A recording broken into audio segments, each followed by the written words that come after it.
Morning, folks. How are you doing? Today is Sunday. It's the 9th day of June, 2024. It's about 10:30 in the morning. We're going to talk about the massacre that took place in our Nuseirat refugee camp and the effort to liberate four glorious Israeli hostages.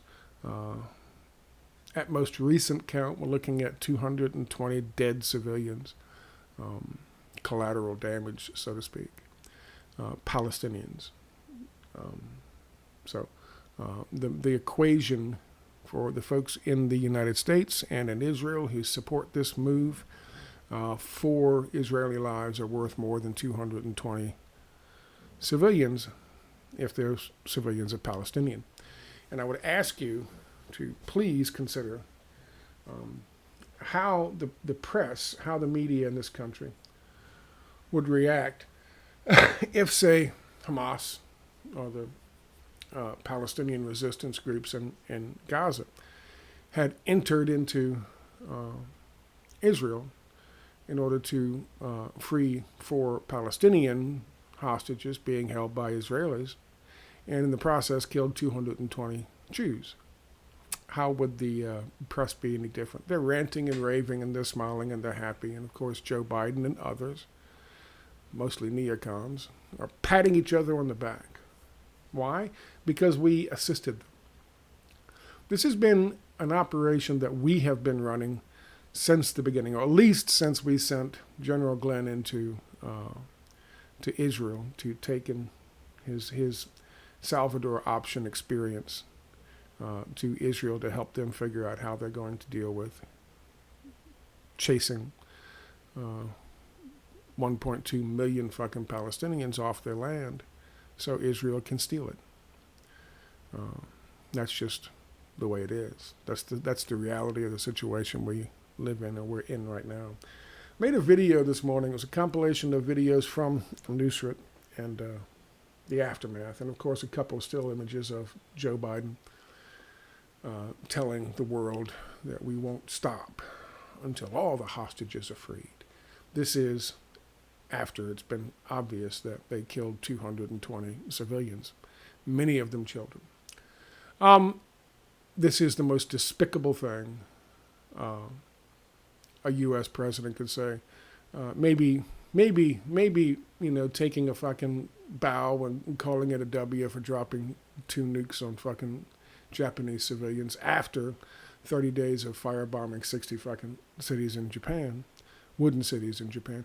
Maybe that would have been probably more despicable for a U.S. president, but this is definitely, it ranks up there. And when you consider the fact that we assisted the Israelis in this horrific, despicably cowardly fucking act, and it is a despicably cowardly act. It is beyond description. This is beyond drone pilots sitting in Nevada sipping on coffee and raining hellfire rockets down on people in fucking Middle Eastern countries. This is despicably cowardly. Despicably cowardly. And I'll explain to you the situation and how it unfolded in a few seconds. But I just wanted to say 2 things real quickly. One, YouTube has age restricted this video. They have not, the one I made this morning. There'll be no graphic images in this video I'm making now, so I'm going to make this very short and sweet. But the one I made this morning does include some awful, awful videos, including a father lovingly holding his dead child in his arms and trying to put him in a lineup on the ground with other dead people in Nuseirat, and his child suddenly moving, and him freaking out and running to the local hospital, the nearest hospital, to try to save his son's life. Another video where another father is holding his fucking son in his arms trying to get him, and he's clearly lifeless, dead already. And these are just, this story just repeats and repeats and repeats. And then, of course, you have Joe Biden saying, we won't stop. until all the hostages are freed. YouTube age restricting my video is fine. Do not get upset by it. I understand that some people don't want to sign into YouTube, and so I get that. That's fine. You're not going to be able to watch it. You can watch it on BitChute, and you can watch it on my Nomadic Everyman Blogspot website, because that's a link from the YouTube, no, from the BitChute video. You can watch it there. I get why YouTube's doing it. I didn't get a strike. Good. Which is different from the age of the Susan Wiki days, when my website would be clearly gone by now if it hadn't been for the fact that she's gone. I didn't get a strike. It is news. It is worthy of seeing. But they did age restrict it, and I don't have a problem with that. I really don't. I think kids 16 years and older or up could be able to see it without having problems. But I wouldn't want 9-year-olds and 8-year-olds to happen across it and see it, because it is horrific. But I didn't choose videos that were blurred out, for a reason. And that is because we can't look at stuff that's going on like this with blinders. We can't, seeing just, blue state or red state or Biden's doing it or fucking Trump would do it or bullshit like that. We have to look at it cold, hard, honest clarity and see exactly what we are doing and exactly what Joe Biden is standing with, and everybody else who supports this shit, all the apologists, all the collaborators, everybody else who stands with Israel doing this shit. He said this is a victory. It is beyond cowardice. It is insidiously cowardice. What Israel did was, with the help of the United States, with our fucking military, what Israel did was, for the last couple days, they started a new offensive in the vicinity, in and around. I can show you with a map. Actually, a map of something else.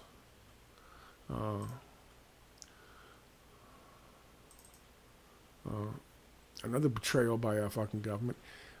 It's down in this area, down in here. It's near the Nuseirat corridor, or the Nuseirat beach, or the, of course, Nakba Pier. We urged the Israelis. They say they've been working on this for months. That's a lie. They might have had the intelligence as to where these guys were for months, but they haven't been working on this for months. Let me just say this so that everybody understands 100% of what I'm saying. This is just outright despicable. Benny Gantz and others in the coalition government had said, if there's no fucking solution, if Bibi doesn't do a damn thing, if we just keep continuing by the end of this week, and that was last week, we're going to pull out of the coalition, and that'll force Bibi to be out of power, and there'll be snap elections, and we'll do something. They had no way out of that. I told you in the video, the last video I made, or the next to the last one, I forget what it was, I told you that he's not going to do it. He's not going to do it. IBM gave him 100,000 shares, or Microsoft gave him 100,000 shares, or whatever the case may be. Somebody offered his fucking kids a lifetime job on a board of directors someplace. Whatever the case may be, I knew for a fact they wouldn't do it. I told you, and they haven't. But they needed an excuse, and that's what this was. That's all it was. Benjamin Netanyahu, and let me just say this straight up, we're looking right in the eyes. Benjamin Netanyahu and Gallant and the rest of the fucking Zionist psychopaths have no intention of fucking rescuing all the hostages, because the hostages allow them the cover to keep fucking trying to steal the land they've coveted for generations in Gaza. That is a fucking fact. Also, Benjamin Netanyahu has the added fucking motivation that if he does retrieve the hostages, and if there is a cessation to violence and the conflict, then there will immediately be snap elections held. He will be out of power and he will be prosecuted by the fucking prosecutors in Israel who hold warrants for his arrest already. He will be in jail. He has every fucking motivation to not get the hostages released. Just like the fucking greedy, covetous fucking Zionists and the Likud party and the Jewish Power Party and all the rest. What they did this because there was a deadline. And Friday was the deadline. They had to do something big in order to say, see, we got to stick with the program. We got to stay the course, as we said in fucking Iraq. We got to stay the course because we're achieving something. They got 4 hostages out without killing any of the hostages. That's a big difference. Typically, they'd kill at least fucking 75% of them when they try to get them out, if not all of them. This time, they got all 4 of them out. So, it was clearly a contrived mission from the start in order to keep the Zionists in power and keep the genocide going. Period. Full stop. End of fucking sentence. That's it. That's why they did it now. They didn't do it 3 months ago when they found them and they realized where they were. No. They didn't run multiple fucking events to get a whole bunch of these fucking guys. No. They just got 4. So they could take pictures of a father with a yarmulke on, hugging his perfectly healthy young daughter who was just returned. Perfectly healthy.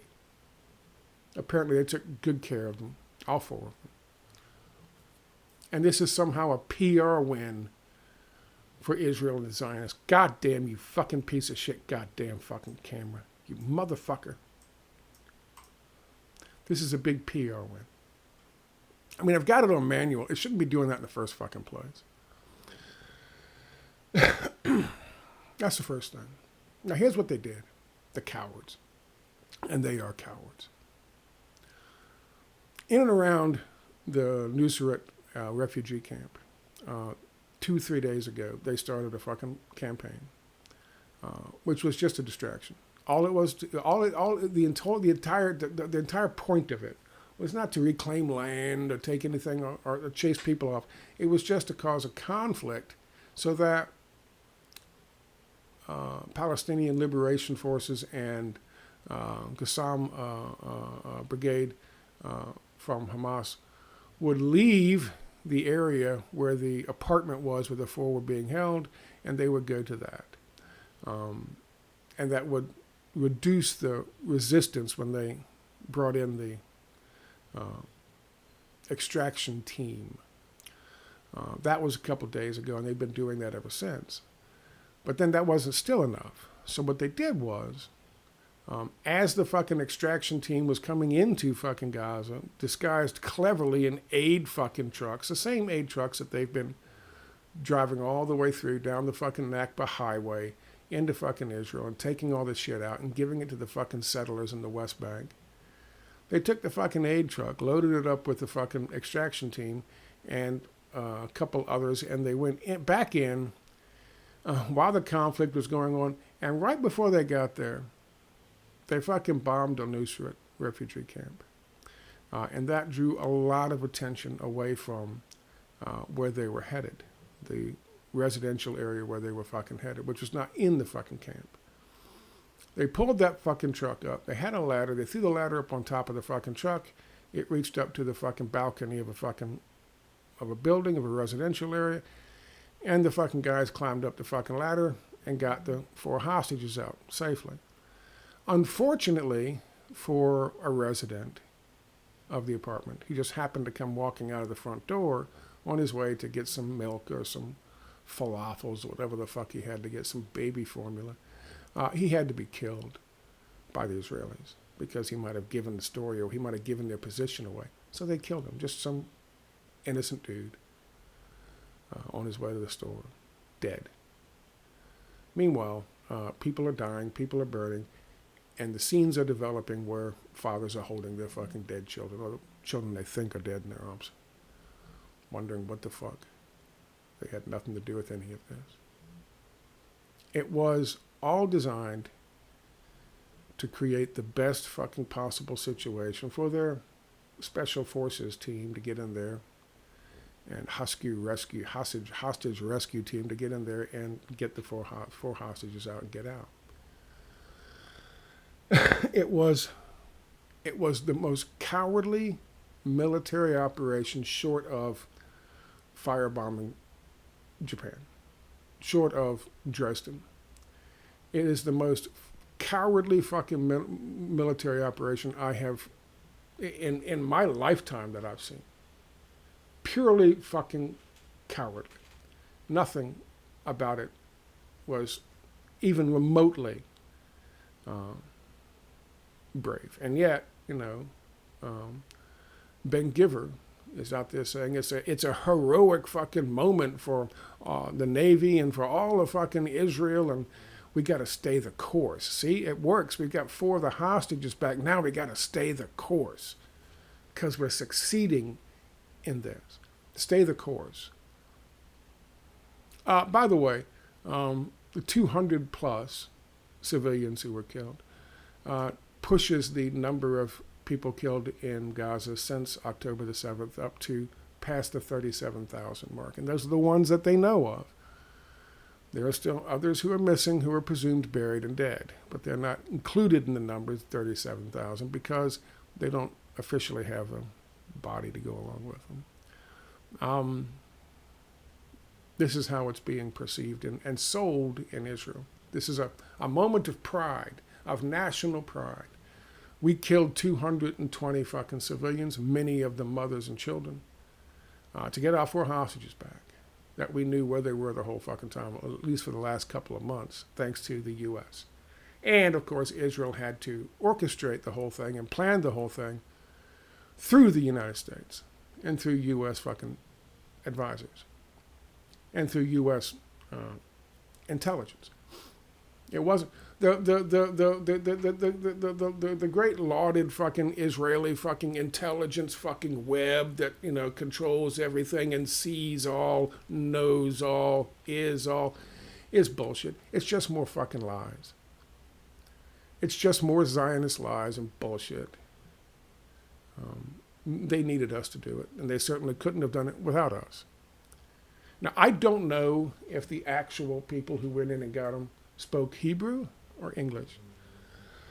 There are those who think that U.S. fucking troops, U.S. forces did this.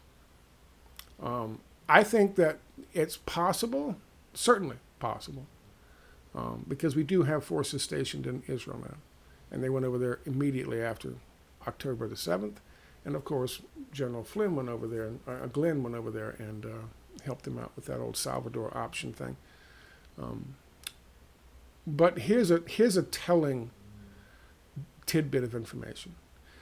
As they were leaving, and they were firing more fucking rockets into more civilian areas in order to clear a path for the convoy of quote-unquote aid trucks to get out of there. They didn't turn around and go back to Israel. They didn't turn around and go up to the fucking Nakba super highway and flee that way. They went straight for Biden's Pier, which was just reactivated the end of last week.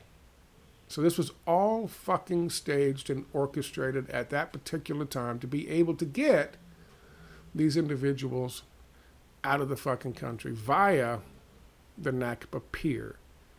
Now, that would make me think that there might be a reason they wanted to get certain people, certain operators from that campaign or from that operation out of the country in that direction, get them back on a, U.S. fucking Navy fucking ship where they came from to start with. Were they SEALs? I don't know. Were they FBI hostage rescue team? I don't know. But either way you look at it, It is a despicable act. You know, I talked the other day about fucking RFK Jr. What a piece of fucking shit he is. What a despicable, diabolical, sellout, self-centered, lust-driven, child of a man piece of shit he is. And he was talking about, oh, you can't blame fucking Israel and the IDF for all the fucking civilians they killed because Hamas and human fucking shields.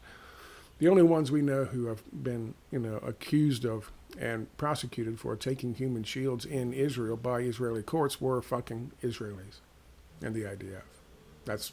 You look it up. I'm not making it up. They've faced charges in Israeli courts for doing just that and taking Palestinian children and using them as human shields. There's videos of them tying them to the front of their Jeeps so they don't get shot. RFK Jr. talking about the fact that, well, if you have a situation where an armed robber in the bank is holding a person hostage and, they shoot at the fucking guy and they hit the fucking hostage, it's not their fault. The cop's fault. It's the fucking, it's the robber's fault. And that's absolutely 100% wrong. Of course, anybody gets killed in a situation like that and if the robber is still alive afterwards, he's going to face charges for the robbery and, of course, the death of the hostage. However, so too would the officer, so too would the cop. The cop would also face charges. If not fucking criminal, he would face internal charges. Because you can't just get away with doing anything you want. Look at the guy who put his fucking knee on the neck of George Floyd. You can't just ignore civilian life, whether they're a suspect or not. Civilian life still has a value, unless of course you're Palestinian, and unless of course you're Robert F. Kennedy Jr. That's not even what happened in this case. In this case, the cops would have seen the hostage situation and then blown up the fucking building down the street, and while the fucking people are going, what the hell's going on there? Then they run in and shoot the guy and grab the hostages. And of course, the building they blew up down the street was a delicatessen, and they killed 75 fucking Jews. But that's okay, because they got the fucking one hostage. That's literally what these fucking cowards did. They are despicable. That is the most cowardly shit I have ever fucking heard of. I mean, really. Even firebombs over fucking Japan. The fucking planes had the chance of being fucking shot down. They still had anti-aircraft fucking guns. They had a chance of being shot down. It was slim, but they had a chance of being shot down. This is just absolutely cowardly. But it's also part of the Salvador option. Meaning, we talked about this before. I said this is what we sent over to fucking Israel. We sent an expert on this over to fucking Israel who had been in fucking Fallujah, who had been in fucking all these different places in Mosul when this shit was carried out. These horrible atrocities were carried out. Now the same atrocities are being carried out in fucking Gaza, and just so happens we sent one of our fucking experts who had done it before in Iraq several times over there before this whole thing really kicked off. What did you think? Is that a coincidence? You think he was over there to teach the Israelis how to protect civilian lives?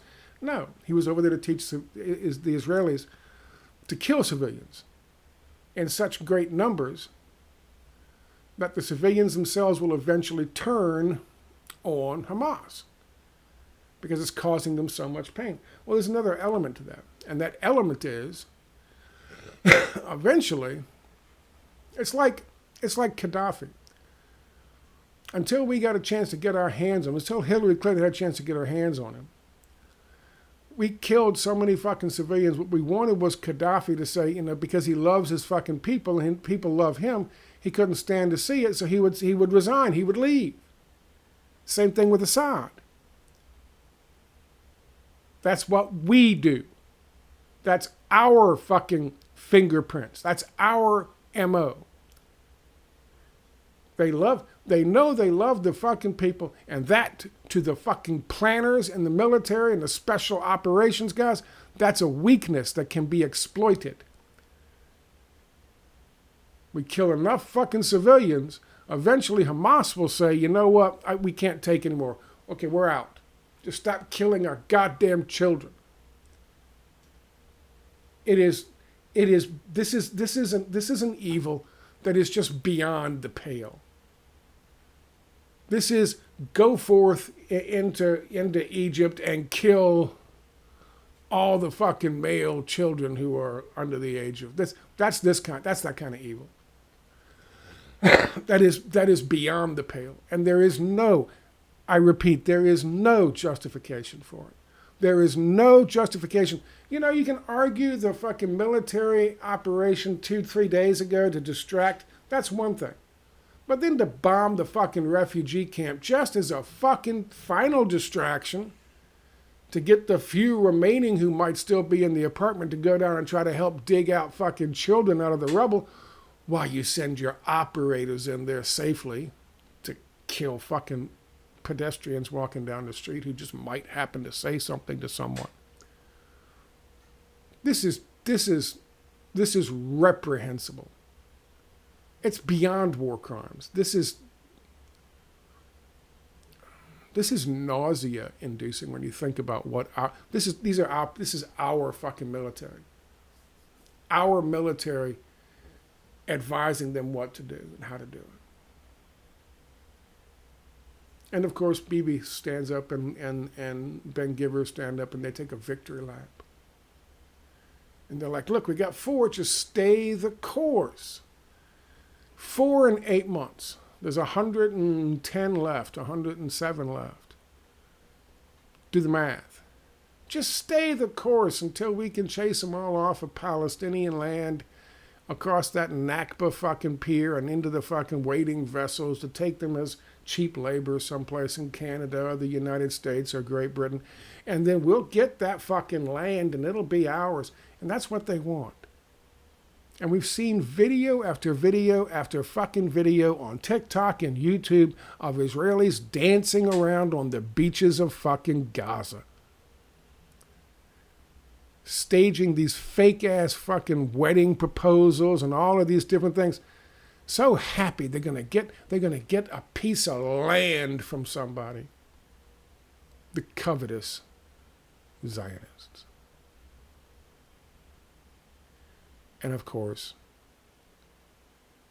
Joe Biden saying, we won't stop until Israel gets what they want.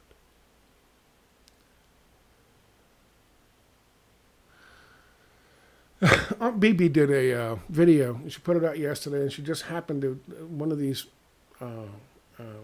car caravan things, just happened to drive by her fucking apartment on the side where she was at. She lives. And so she out her window looking at this for 20 minutes, watching all these cars go by. 20 minutes.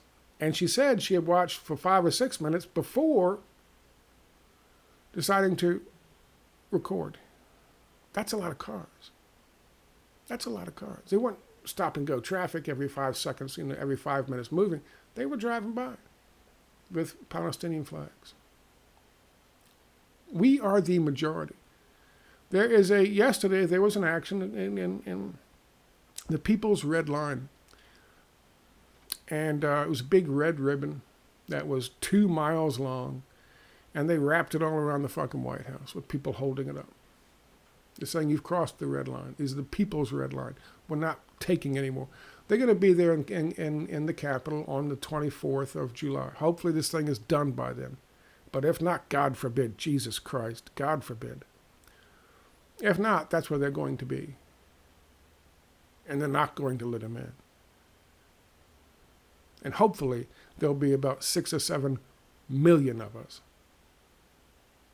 standing there waiting. And hopefully, goddamn hopefully, when they start beating some fucking 18, 19-year-old girl on the head, hopefully all the pussies standing around doing nothing except waving their cameras in front of them so they can get some TikTok fucking clout. Hopefully they'll put their fucking cameras down and they'll stop it.